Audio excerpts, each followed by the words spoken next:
The marble floor of Innovation Bay gleamed like a mirror, but it was wet. A cappuccino had just spilled, leaving a dark brown streak right at the feet of a girl in a hoodie. Oops, don't tell me this kid is here for the engine test briefing. One engineer laughed, the sound sharp like a cheap punchline. No one answered. No one had to. Because everyone was staring at Ava Langford, 13 years old, light brown hair, tied low-cuffed jeans, scuffed Converse sneakers, and a small backpack slung over one shoulder. No name tag, no access pass, nothing to show she belonged here. Sweetheart, this is the engineering floor, not a STEM summer camp. Another engineer leaned in and whispered, I think I know her. She might be Ethan Langford's daughter, the guy who blew up the lab last month. Really guess. Everyone wants a piece of the dead man's legacy now. Another voice chimed in, ice cold. Ava said nothing. She didn't flinch. She just stood there, one shoulder soaked, surrounded by adults with degrees, power, and contempt in their eyes. But her gaze didn't waver. It was silent, sharp as a blade, cutting through every scoff, every tailored suit, and even the puddle of coffee at her feet. 1 second, 2. What none of them knew was that this girl they dismissed was the only one who understood why that prototype engine wouldn't start. On the control table sat the most classified engine in Luxtech's history project, Eon 1. It was the focus of transportation ministers, top-tier investors, and global media. It was also the reason Ava's father died, not from a malfunction, but because he discovered something he wasn't supposed to. And today, his daughter, licenseless, titleless, had returned to the very place where her father fell, not to mourn, but to continue. She walked toward the engine. A security guard stepped in front of her. You're not allowed in this area, miss. Ava looked at him. She didn't argue, but she didn't step back either. She opened her backpack and pulled out an old blueprint, yellowed and folded in thirds. In the corner, scribbled in faded ink, if they fake the error, follow the pattern. Below it, her father's signature, smudged but still sharp enough to catch in your throat. And in that moment, the audience begins to understand. This isn't a story about a lost little girl. It's the story of a girl who walked into the very place that buried her father to do what no one else dared to do, expose the truth. A truth programmed to remain invisible to everyone except her. Ava wasn't supposed to be here. She knew that. The cold, calculated world inside this glass-walled room knew it too. On paper, she was a minor with no access rights. In the eyes of those walking briskly, with gleaming name badges and chip-embedded ID cards, she was nothing more than a shadow, lost in a world built for adults with degrees. But deep inside, Ava knew she hadn't come out of curiosity. She came because something felt off. A vague but insistent pull had brought her here, like the last echo of her father's voice, still lingering in her memory. If they fake the error, you'll notice if you pay attention to the cycle. Across the room, the Eon 1 prototype engine, the most anticipated breakthrough in electric transportation, lay still, a cold hunk of unyielding metal. For over 3 hours, top engineers summoned by Luxtech from leading research centers had tried everything to make it start.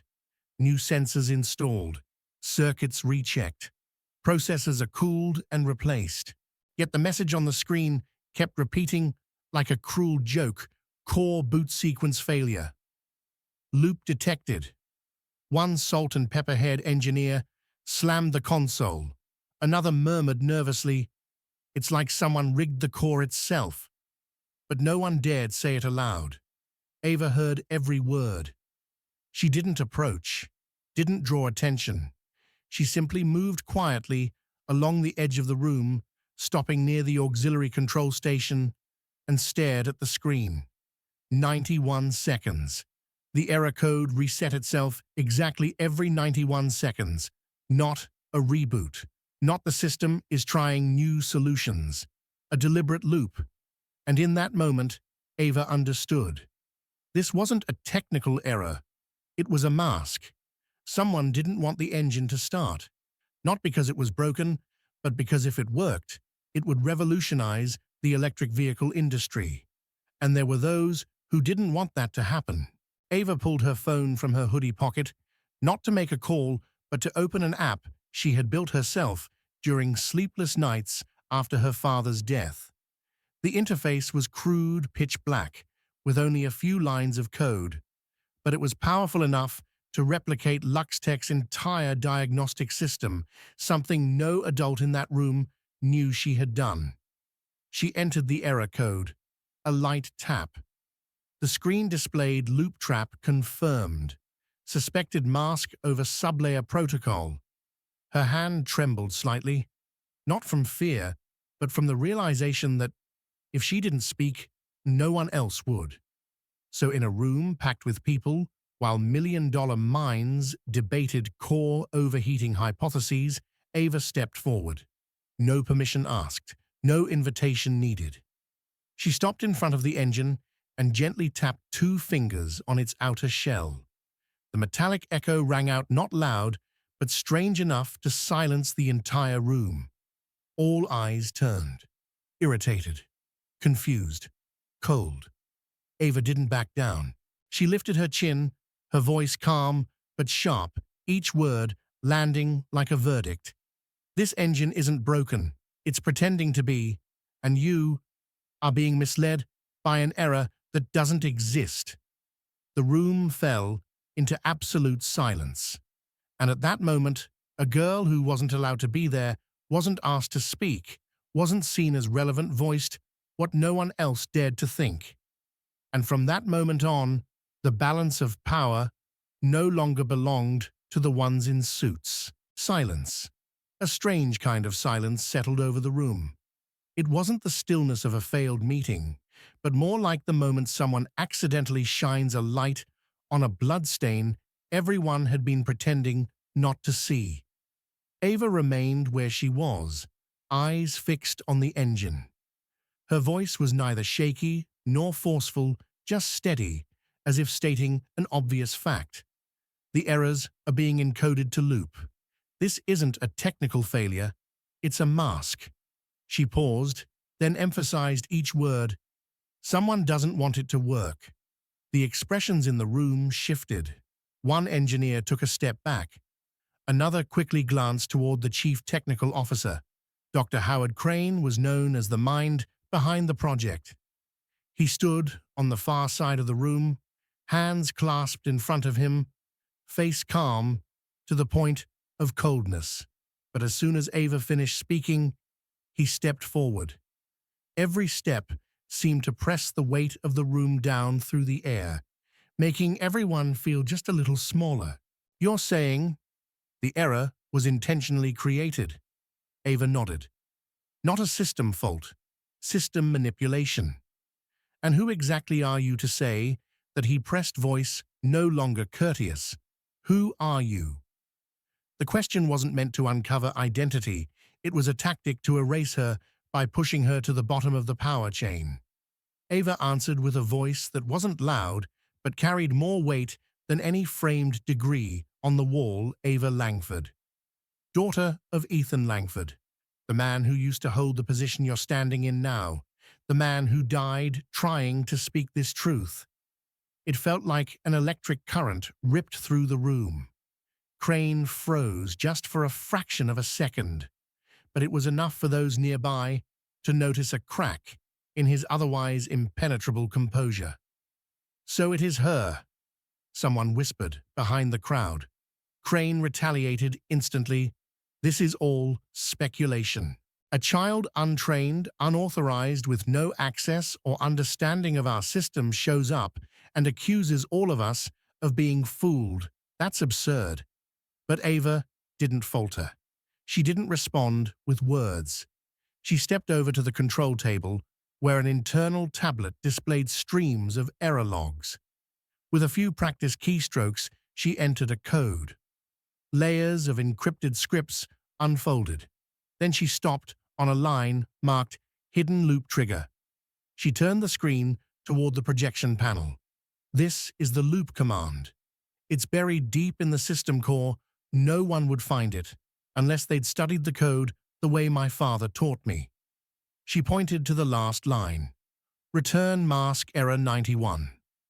Every 91 seconds, the system resets the error, so you think it's still trying. But it's not. It's leading you into a maze. No one spoke. An older engineer, eyes dulled by years, yet suddenly sharp with recognition, stepped forward slowly.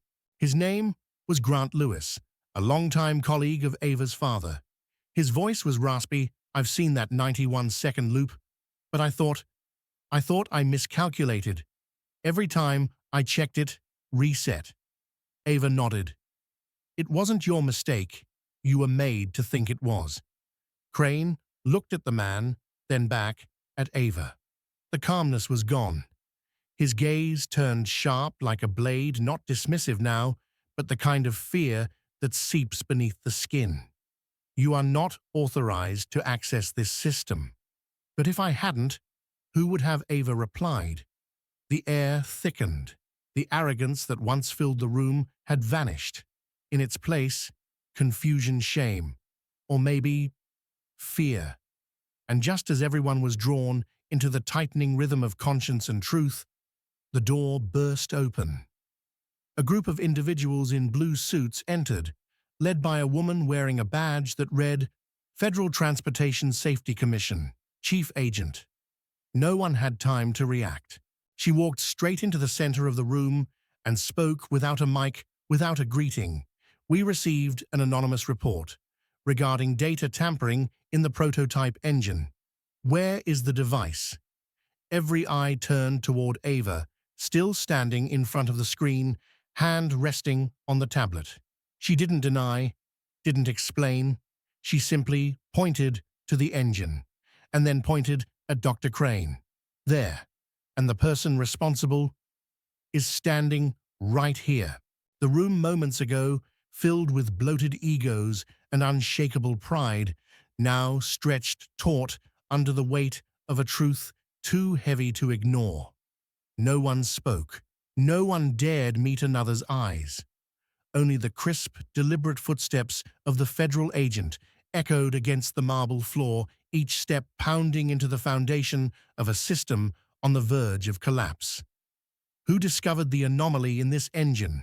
She asked, voice clear and level, yet compressing the air with invisible pressure. Silence. No one pointed, no one volunteered.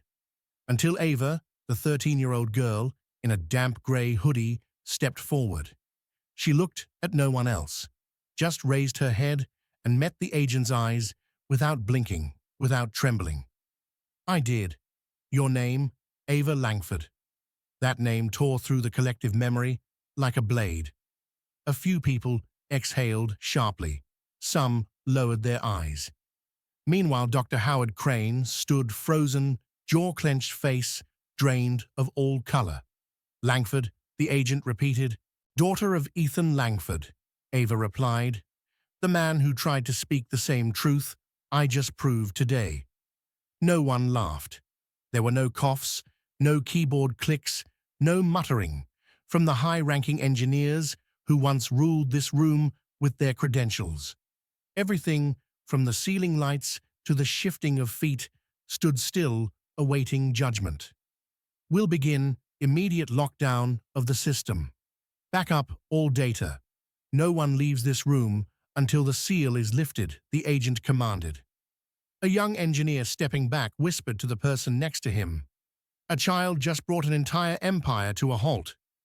Dr. Crane finally spoke, his voice now strained with panic and fury. She has no clearance, no access card. She's not an employee, not a licensed engineer. This is a breach of security, an act of trespassing, but she's the only reason we uncovered any of this. The agent replied, without even turning around. Crane froze. For the first time in his career, his powerful voice went unheard.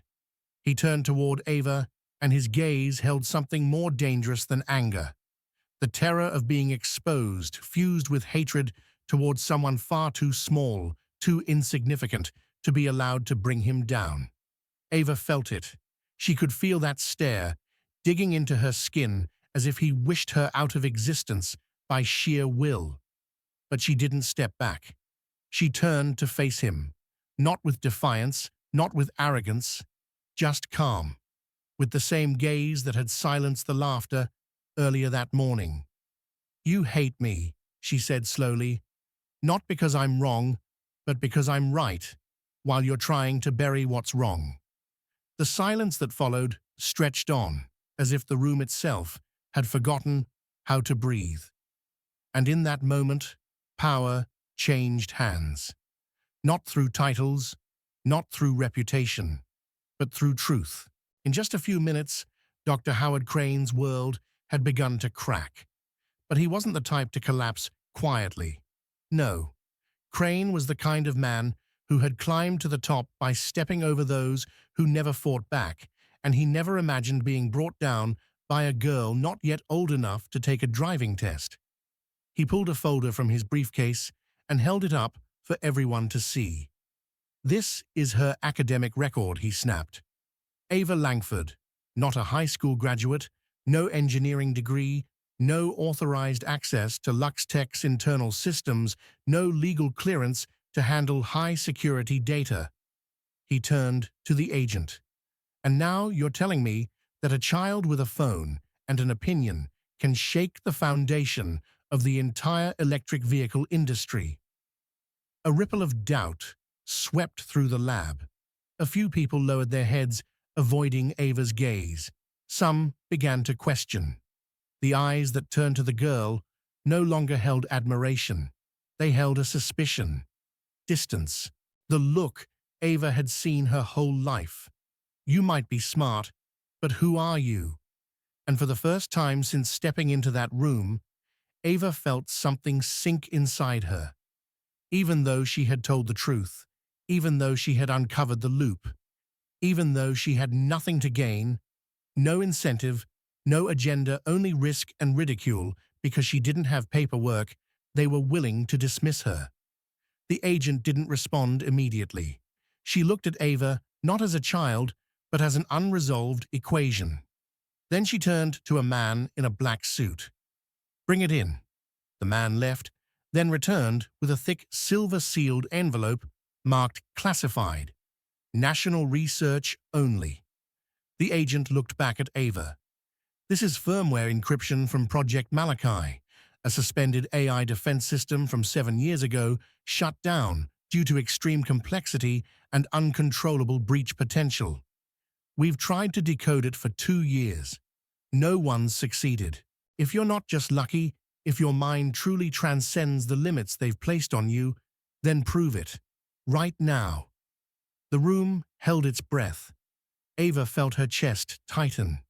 Not because she feared failure, but because she knew that if she failed, it wouldn't just erase her. It would bury the truth she had just fought to reveal. She took the envelope. Her hands trembled slightly. She opened it and pulled out a long sheet filled with hex code lines of chaotic layered strings that resembled a triple encrypted maze. The numbers danced in her vision. She took a breath, pulled out her phone, the same device that had carried her through countless sleepless nights where every line of code had been written with tears and the last memories of her father. She didn't search. She didn't look anything up. She sat down and began to rewrite. Crane laughed. "She's using a phone app. This is a joke. That's military-grade code. It shut down entire government server clusters, and you think a child is going to—" He stopped.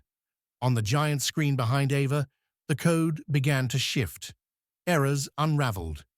Security layers peeled back one by one like blooming petals, and then a new line appeared, one no expert had ever managed to reveal In 2 years, seed key identified. A stunned engineer whispered almost in a trance. She just cracked the system that paralyzed the entire National Tech Division. The entire room exploded in silence. No one laughed anymore. Crane stepped back. His face had gone pale. Something inside him, his pride, his position, his illusion of invincibility, had just been taken from him. Not by force, not by argument, but by truth, from someone with no degree, no title, no permission, but the only one who could. The girl had just cracked a system sealed by the government. Within minutes, Ava was no longer just a child, dismissed by adults. She had become a detonator, threatening billions of dollars in hidden interests. And what happens to those who threaten too much power? They're not allowed to sleep in peace. That very night, Ava and her temporary guardian, a senior engineer who had once been her father's closest friend, left the research facility in an unmarked vehicle. Streetlights were cut along the route. Overhead, a strange drone passed by, but failed to pick up any signal. Ava kept her head down, her phone battery removed, and all tracking devices disabled. "You think it's over?" the engineer sighed. "But what you just did, stepped on something those in power have fought to keep buried." They hid in an old roadside motel on the outskirts of the city. No cameras, no Wi-Fi. Ava had barely lain down when less than an hour later, a small piece of paper was pushed under the door. No footsteps, no shadow, just 2 handwritten lines in bold black ink. "Stop while you still can. Your father didn't." Ava stared at the note. Her hands trembled. This was no longer a battle of logic, no longer persuasion. This was a death threat. Whoever wrote it knew about her father, and knew why he was gone. "They couldn't buy him," the engineer said quietly, a heaviness in his eyes. "And maybe they can't buy you either." That night, Ava didn't sleep. In silence, she reopened the last project file her father left behind, each line of code unfinished, scattered. But this time, she didn't read it as a child trying to understand right from wrong. She read it as someone preparing for a war, one that, if lost, would erase her like she never existed. The next morning, the motel room was breached. No signs of forced entry, no stolen items. Just one change: the microchip Ava had removed from the prototype engine was gone. She was being watched. She was being tracked. And the hunt had officially begun. Not with guns, but with the systematic deletion of everything she knew, everything she'd done, and even who she was. Her email accounts disappeared. Her stored data was re-encrypted. Social media showed she had never existed. School records were wiped clean from the city's database. Ava Langford was being erased from the world. But at that very moment, Ava made the decision. Her father never got the chance to finish. "If they want the truth to vanish, then I'll make sure the whole world sees it before they can." And so began the greatest mission of a 13-year-old girl, not to win, but to survive the very people who rule from the shadows. When Ava realized she was being erased from every data system she understood, this was no longer a warning. It was a sentence. The figures in the shadows didn't want her dead, at least not in a way that could leave behind evidence. They wanted her gone, as if she had never existed, just like her father once was. But Ava didn't choose to hide. She began to fight back, not with force, but with information. She uploaded a video in which she detailed how a falsified algorithm had been embedded into the electric engine systems, causing premature wear, a minor flaw, but one that posed explosive risks for millions of vehicles worldwide. She didn't post it on social media. She sent it directly to places power couldn't reach. A network of retired engineers is respected across the industry. A popular YouTube channel known for exposing tech corruption. An AI ethics podcast once sued for digging too deep, and most notably, an anonymous hacker named Seraph, who once froze an international bank for laundering money. Within 72 hours, the video had over 20 million views. Hashtags like Darth Ava Langford, Jarch Your Ghost Girl, Whistleblower, and Code Red exploded across Reddit, Twitter, and underground news forums. No one knew who she was, only that there was a nameless, ageless girl who had exposed a fatal flaw in the production chain of America's most powerful tech corporation. Crane lost control. An internal boardroom meeting turned chaotic, but leaked audio revealed his fury, swearing, pounding the table, and shouting, "How does a damn kid know how to play this game better than any of you?" Outside, the public began questioning the automaker. Journalists started probing the mysterious death of Ethan Langford. Was it truly a technical mishap or a calculated silencing? And then, like the drop that bursts the dam, an email was leaked. No one knew who sent it, but it contained hundreds of internal messages between Crane and the board where they conspired to cover up system faults, falsify certification data, and use Ava as a scapegoat if the truth ever came out. Ava had shattered the wall of silence with the one thing the system couldn't suppress: a truth that spread like wildfire. Now she was no longer the hunted. She led a movement. No one knew her face, but everyone believed. Each shared post was a brick pulled from the arrogant fortress of Crane. Every comment was a drill, boring into the armor of his power. And while LuxTech's lawyers, advisors, PR agents, and media teams scrambled to contain the inferno, Ava, in a small beachside rental wind sweeping through the open window, was writing the final lines of her father's unfinished project. Not for revenge, but to complete the mission. On the day of the hearing, it felt like the entire nation held its breath. Live on national television, Ava Langford, a girl with no degree, no engineering credentials, and not even a valid ID since she'd been erased from every system, walked into the Capitol building in worn canvas shoes and a neatly tied ponytail. No bodyguards, no high-profile lawyers. Just her and a tiny USB drive tucked into her coat pocket. Across the aisle sat Howard Crane, former CEO of LuxTech, once hailed as the mind of the future, now silent, his expression that of a man swallowing his own tongue. Before him lay hundreds of pages of leaked emails, messages Ava had once exposed. She didn't cry. She didn't tremble. She looked directly into the TV camera as if speaking to every individual watching, not with dramatic words, but with a silence that held undeniable weight. Then she spoke. "I'm not here to ask for your trust. I'm here to say that truth doesn't need permission to exist." And she plugged the USB into the projector. The screen lit up with raw code repair footage, analytic maps of misconduct, and a simple piece of software with a shockingly minimal interface that a 13-year-old girl had used to decode a national security system. The room forgot to breathe. One senator, long known for his skepticism and conservative stance, nodded slightly, then rose to say, "We're not just witnessing a tech scandal. We're witnessing a child doing what an entire industry didn't dare to do: speak what's right." That day, Howard Crane didn't leave the building through the front doors.